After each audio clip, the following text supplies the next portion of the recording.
Your concept of masculinity is killing your social and your dating life and you don't even know it. Appearing too tough, too strong, too masculine. So if you look back in history, there's this thing called the class system. Now if you look at this pyramid, you will see these hyper-masculine men, soldiers and warriors, were often outranked by aristocrats, nobles, and sometimes even merchants. These guys who used to go around the world and collect these weird trinkets and spices and sell them. Why? Because they exhibited something called contrast. And we'll get back to this, and you're not going to like what I'm about to tell you. But if you apply this lesson to your life, you will see your life change almost instantaneously. By the end of this video, you'll understand why your tough exterior is actually doing you more harm than good, and how to change it. Now, if you're new to this channel, my name is Alan, and I teach guys how to become the charismatic Casanovas that you can be. So if you're really serious about maxing your social life, stick around. Look at this. This is the class system in ancient Egypt and the Ottoman Empire. And as you can see, the aristocratic class and the nobles outrank the hyper-masculine soldiers, simply because masculine men were deemed replaceable. But those who were educated in people skills and culture and music and arts, these guys were deemed irreplaceable. These quote-unquote soft characteristics allowed them to win on the battlefield with their mental prowess and also win the hearts and minds of the regular people. And they did this using contrast. Don't get me wrong, kings and emperors were masculine men, but they were also ridiculously likable. You can take a country by conquest, but you can only maintain it with the support of the masses. Power alone may win you a battle, but power and warmth wins you a kingdom. If you've worked in retail, you tell me, who are the managers, who are the CEOs of businesses? I've seen so many men make this mistake. Coming across as too brash and too strong and too tough have wrecked their chances with girls and friendships. Hyper-masculine men tend to rely on their brute strength and their presence for respect. That's why you see all these strong, roided looking dudes have zero social skills. And this is why Alfie in the Peaky Blinders said this. Let me show me mine. Never give power to the big man. What I tell you? Never give power to the big man.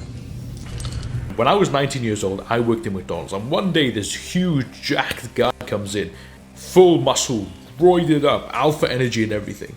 But as soon as I started speaking to him, something flipped. All I saw was a shy, insecure kid trapped in the body of a monster.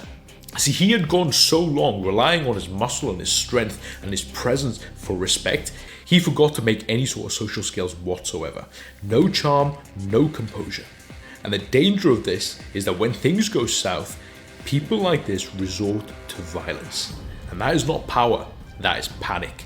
And kings don't panic. Look at successful rulers throughout history. They were strong, masculine men, but they exhibited these soft characteristics. They dressed lavishly, they were fashionable, they enjoyed themselves. Think about all these men girls fawn over. Are they hyper masculine or do they look like this? And it's because our brains are evolutionarily wired to be attracted to immeasurable power, but also addictive warmth. So if you want to become ridiculously likable, exhibit power by all means, so watch that video, but then I want you to exhibit warmth. 1. Selective vulnerability. This red pill advice that you see on these Reddit pages telling you to stop being vulnerable, and this is actually garbage. I'm going to flip it on its head, but also add a little caveat. Vulnerability in itself is magnetic because it shows both of us are human, and you can trust me. But here's the caveat. Be selectively vulnerable. Talk about things that no longer affect you, so it can never be weaponized against you.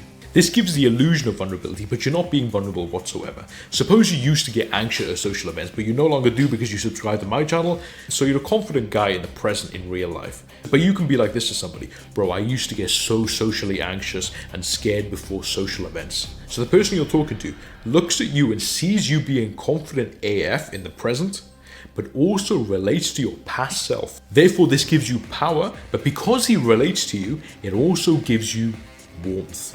Now, they look up to you, they admire you, and they trust you. The thing about vulnerability is when you start becoming vulnerable or selectively vulnerable, like me and you keeping that secret, so of course, do not use this for manipulation because you only need to be caught once and then you'll never be trusted again.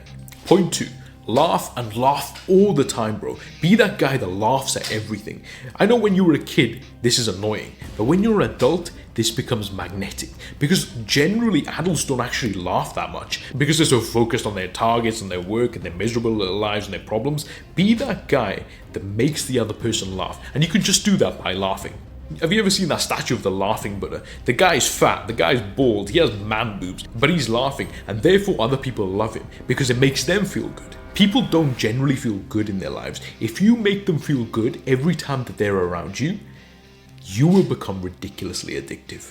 Towards the end of this video, I'm going to give you a hack that supercharges your likability, so stick around. Point 3. Play games and let the other person win.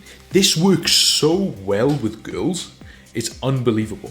As a matter of fact, if you start initiating a little bit of competition in your life, you will see that your friendships become a lot more stronger.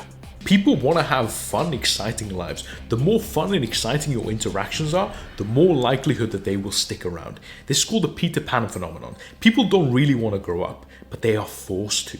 Appeal to their inner child. Children want to do fun things, but most importantly, they want to do fun things and tell you about the fun things that they do. So master the art of listening. Listen to them like their words are gold, like you want to write an entire book character about the person you're talking to. You want to start asking why questions and not what questions, because why questions focuses on how their mind works. Why did you go to Thailand? Why was it the best trip of your life? Why would you go there again? This forces the other individual to talk about themselves, and the more you get someone to talk about themselves, the more that they will love you for it. Point 4. Birds of a feather flock together. There are going to be differences between the person you're speaking to, but the trick is to never dwell on those differences. Find commonalities. When you find these similarities, focus all your attention on that. Talk about everything and anything about that commonality. If you don't know how to string conversations, that is the video for you. This is how friends were made in primary school. This is how friends are made in the real world. Now, if I've kept you this long, you're obviously interested and you want to become the most top tier social version of yourself. So give us some love, hit that like button, put something in the comments and help the algorithm out. And if you've been on this channel long enough, you know that I always deliver on my promises. So this is that last tip that's going to completely change your life. Be hearty with your approbation and lavish with your praise. Most people tend to downplay their achievements, downplay their qualities. I want you to hone into that and make a massive deal about it. See, this is a real world example. When I was talking to a friend before and he said he wanted to be a teacher, so I instantly went into that deeply. Lavish with my praise, hearty with my approbation. I said, bro, I've never seen someone who can talk so eloquently and also is so good and generous with their time to listen to other people. You're the kind of person that the teaching system and the school system lack. It's easy to see that you will climb that ladder in your field. And every time I see him to this day, his face lights up. Because people remember the compliments that you tell them and they replay that in their head and they use that as motivation. So if you give them that, they will associate the source of their happiness and the source of their motivation to you. Make people feel good about themselves, and I mean really good about themselves, and they will love you for a lifetime. You found this gem of a video, so be the plug for your friends and share them this video, because I've just made you ridiculously likable.